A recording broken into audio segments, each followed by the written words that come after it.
Hi, listeners. Welcome to the Panka Talks podcast, and we are back with season two. And the theme with the season two is international business and relations, diplomacy, foreign trade, and geopolitics. And for that, on the opening episode for this season, we have a very amazing guest, and I'm so thrilled to be joined by Craig Snyder. Hi, Craig. How are you doing this morning back in Philadelphia? Very well, very well. Thanks for having me here. Yeah. So, Craig, would you like to introduce us for our listeners briefly, so that we know we are speaking with? So I've been working on international relations and U.S. foreign policy issues for several decades now. Partly in government as chief of staff to a senior member of the United States Senate, and partly outside of government in a variety of not-for-profit organizations. I've also been engaged in international business activities on the sort of private sector side of things. We live in a very interconnected world. Everything affects everything else. And I think Americans in particular need to know more about the ways in which global events and global personalities affect their lives. Interesting, very interesting. So I'm exciting. Just to begin with, Craig, let me just put you into the focus of India-USA relations, and how do you see the relations going, from India-USA perspective? So just to give you the sense, how do you want to, sort of differentiate between the relations of India and USA before 9/11 and after 9/11? I think that if you had asked me this question even just a year ago, a little more than a year ago, I would have painted a very sort of rosy scenario of increasingly close ties, strategic cooperation, a real prioritization of India in terms of the sort of U.S. geopolitical thinking, with the very first virtual summit meeting by President Biden when he came in office being the Quad meeting. There were lots of signs of real warming relations and almost becoming conventional wisdom inside the DC foreign policy community, that this new strategic partnership between the United States and India was sort of the ultimate bulwark against potential war between the United States and China. And the idea being that in the Cold War, the United States sort of used China, and China used the United States right back as a way to triangulate against the Soviet Union. And that in this new world, that the United States and India were going to do the same thing with respect to China that had been done against the Soviet Union in a previous generation. So that was sort of conventional wisdom. The reality is, jumping ahead to today, I don't think any of that is wrong, but I think what we've seen is that the road to get there is longer than we might have thought, because India's policies with respect to Russia in the crisis created by the Russian invasion of Ukraine has really caused the U.S. foreign policy establishment to say, well, we're still not really there as full partners. We have a shared interest, a shared concern with respect to China, but India is going to continue to assert a very high degree of non-alignment, a very high degree of strategic independence that it always did back in the Cold War, and that so this sort of rosy scenario of moving very quickly to almost an alliance between the United States and India. I think people now see it as a much longer and harder road than it might have been without the Ukraine situation.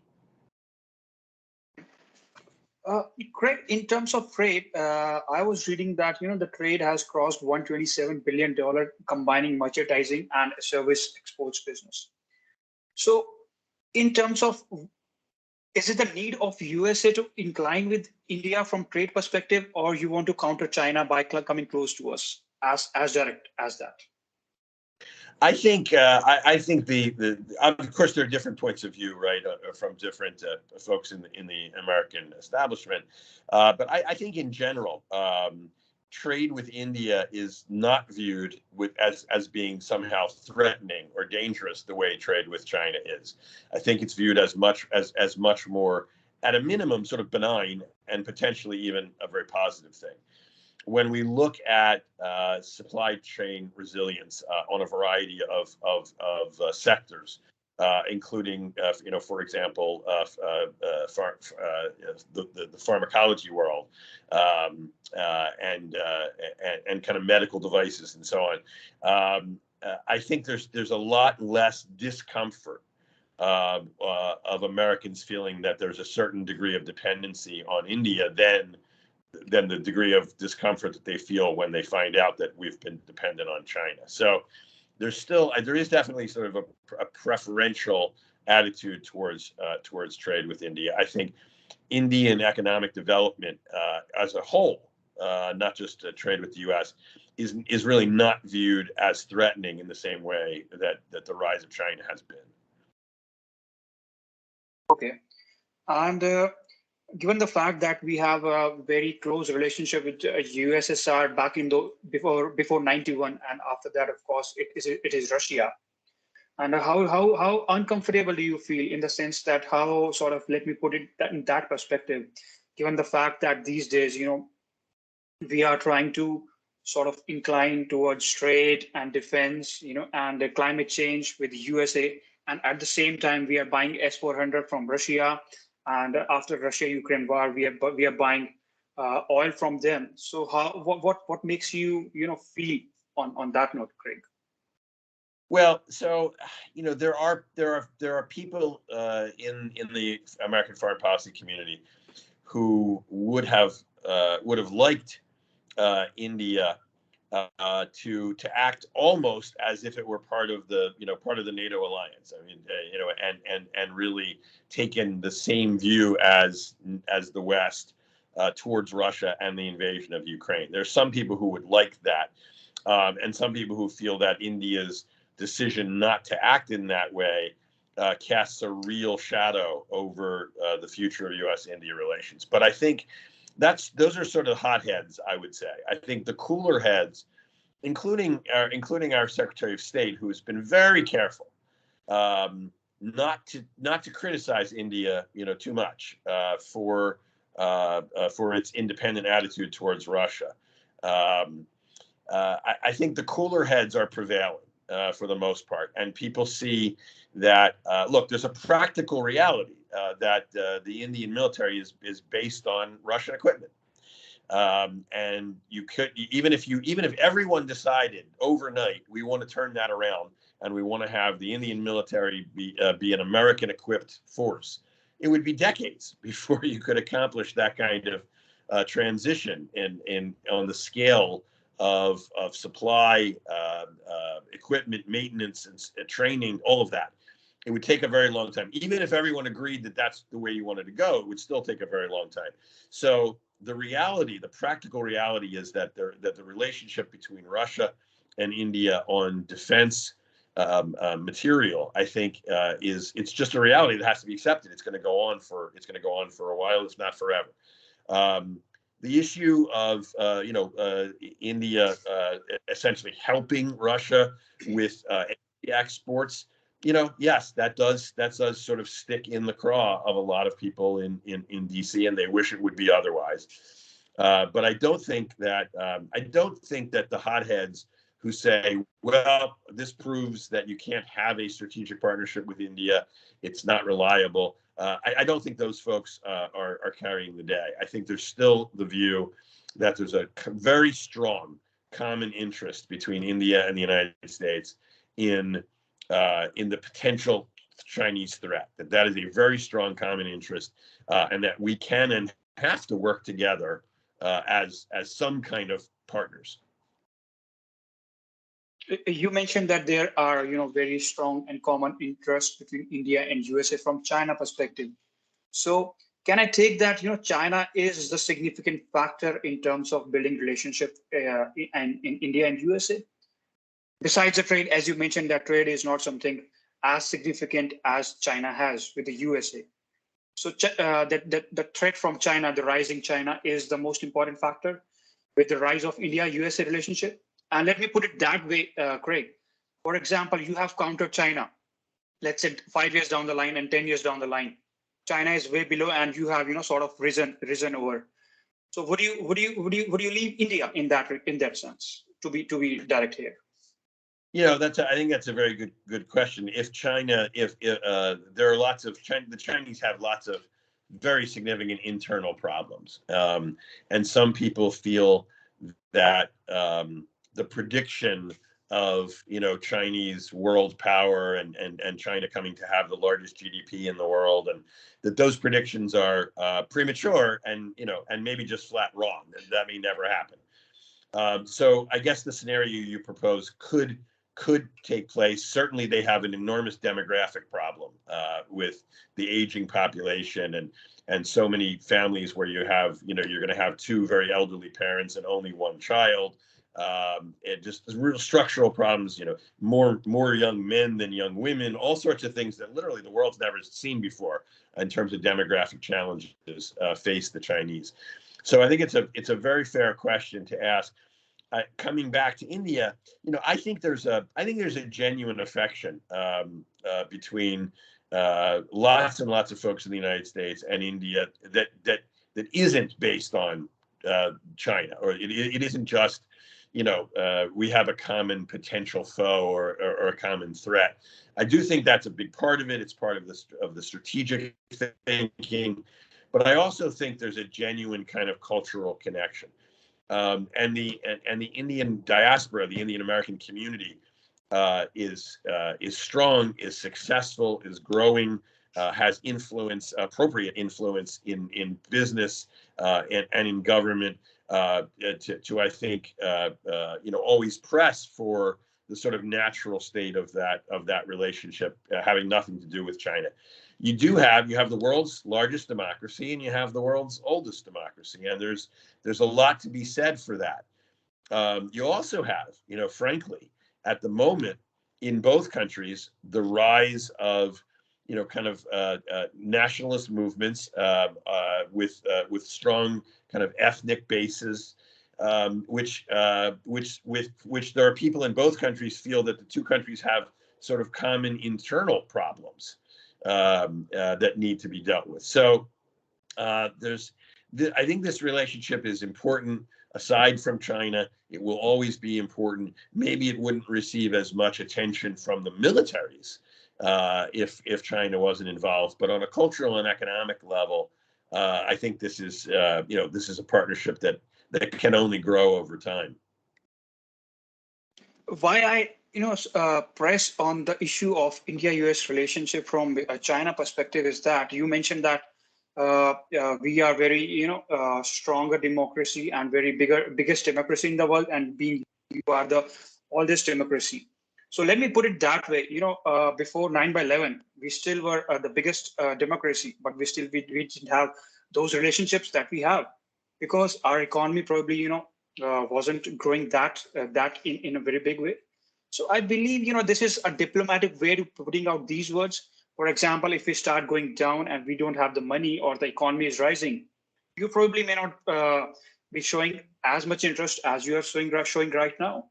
So I don't think so. It's just a very, very mushy and very buttering word for the diplomats and the foreign policy people to use it that way. We all know that, it's the economy and their interests that they want to use it. Because if one were to analyze America, Greg, it has been your history that you use countries, and once you have used that, you move ahead. Before that, you say that you are strategic partner with those countries, but once you have utilized that benefits from that particular country, you move ahead without any showing significant interest in that particular country. How do you see that? I don't think I accept the premise. I think the United States has a history of very long-standing partnerships, particularly, of course, with our European allies, but also with Japan since the Second World War, almost 80 years now. I mean, I think the country is certainly capable. The United States is certainly capable of long-term partnerships. I do agree with you that India's economic transformation in this century has a very big part. Yes, I mean, India was the world's largest democracy before it embarked on economic modernization. Absolutely true, but the ability of the two countries to engage with one another was a lot more limited because you simply didn't have a modern economic infrastructure to the same extent. So there's no. I agree with the part of what you've said that the relationship has grown closer and is likely to stay closer as India develops economically, continues to develop economically. Because that's in the mutual interest of both countries. But I think I guess what I'm saying is I wouldn't completely devalue the cultural stuff either. I think it's real. It's maybe not on the front burner all the time, but I think it's real, and it provides a kind of a fundamental understructure for the thing. Yes, I think it is there because if I see from your perspective, if I wear your shoes, that every country has strategic interests and they should be going ahead in achieving them. So I believe, but coming from India, of course, it was a typical Indian question, as a growing Indian economy, of course. Sure. Yes. So let me just move forward to China-USA relationship, and we have seen that last month or probably last to last month, we have seen some very, very turbulent relation between China and USA from Taiwan perspective. How do you see that?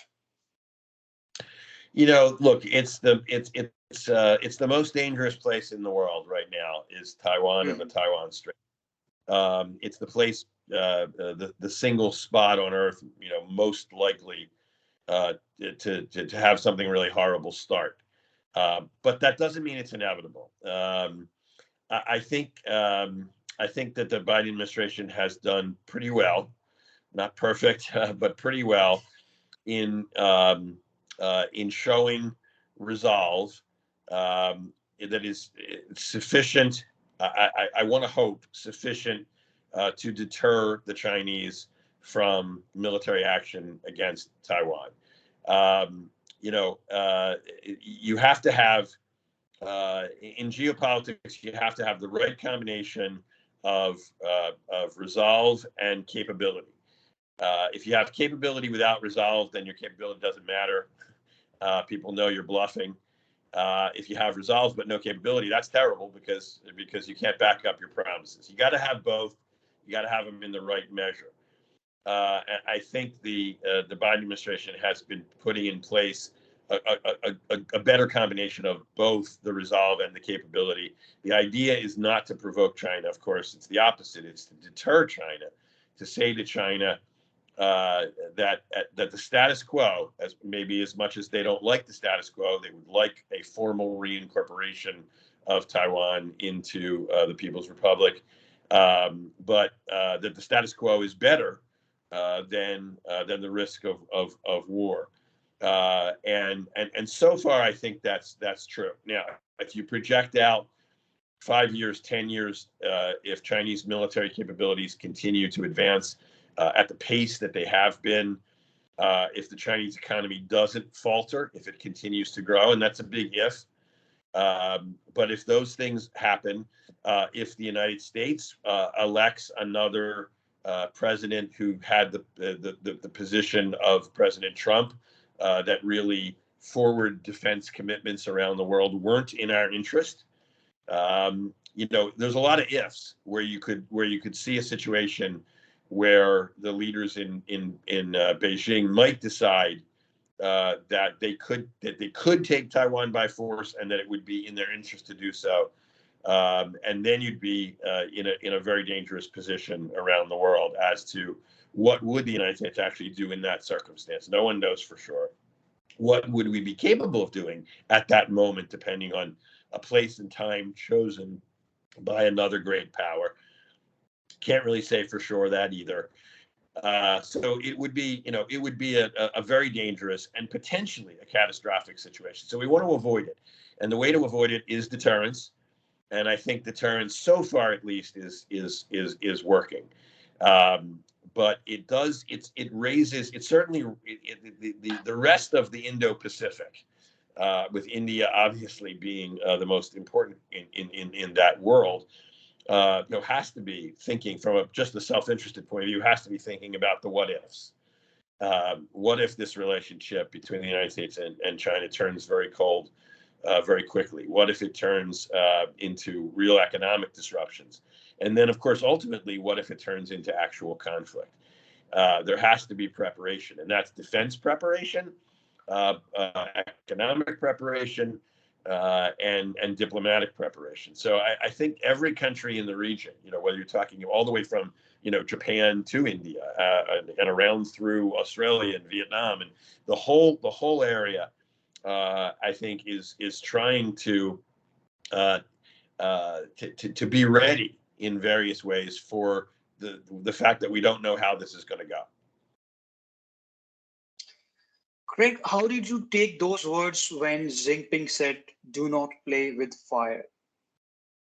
It's in it is in the nature of national leaders, particularly the leaders of great powers, to speak in those kinds of terms. American presidents have done that for years.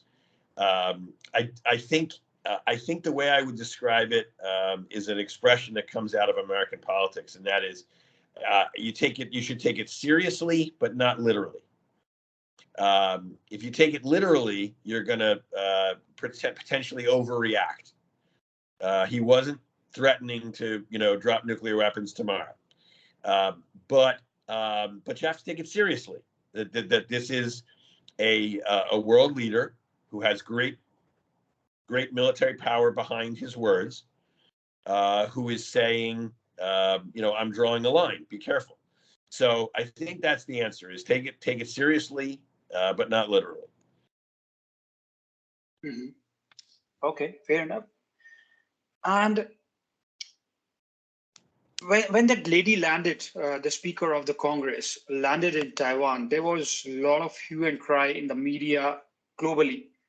There was a sense back in the day that war could broke out. What were the thoughts going on? I think a lot of that was really exaggerated. We live in a world where the business model for journalism is sensationalism. You get more clicks and views, if you're being kind of loud and if you're scaring people, frankly. So I think that was what we were looking at more than the reality. I don't think that. I mean, her presence was not unprecedented.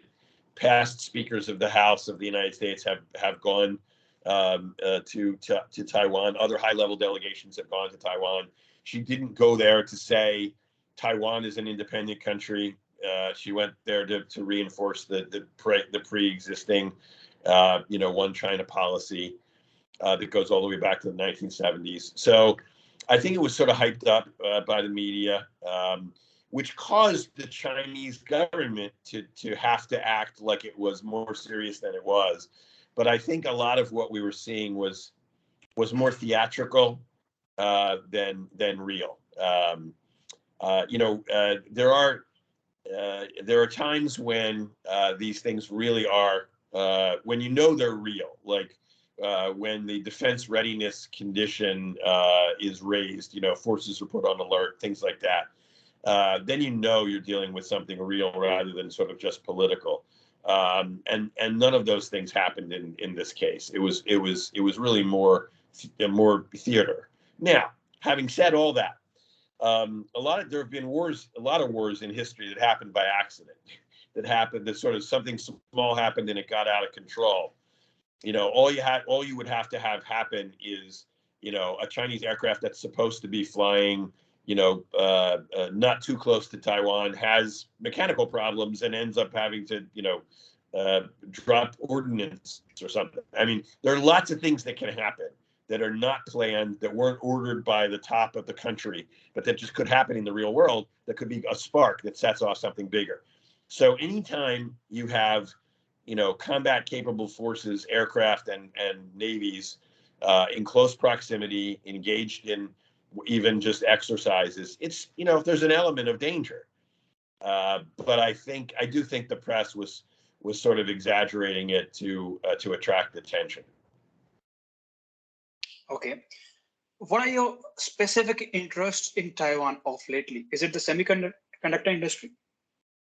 Well, I think that's a part of it. To go back to what you were saying earlier, I think all of America's connections around the world and certainly defense commitments around the world are kind of a combination of values and interests. And the strongest connections are the places where you've got both values and interests. In Taiwan, I think you have both. You have the fundamental American value from the creation of our country is national self-determination. The idea that people should be able to pick their rulers. That's what we went to war with Britain over. And I think there's a real belief in that Taiwan is a democracy. It's choosing not to formally reintegrate into the People's Republic, not to be governed by Beijing, and that those people ought to be allowed to do that. So I think we have shared values, but we also have common interests. I think your listeners probably know, but most people don't know that Taiwan is, the Saudi Arabia of semiconductors. I mean, it's extremely important in that extremely important sector.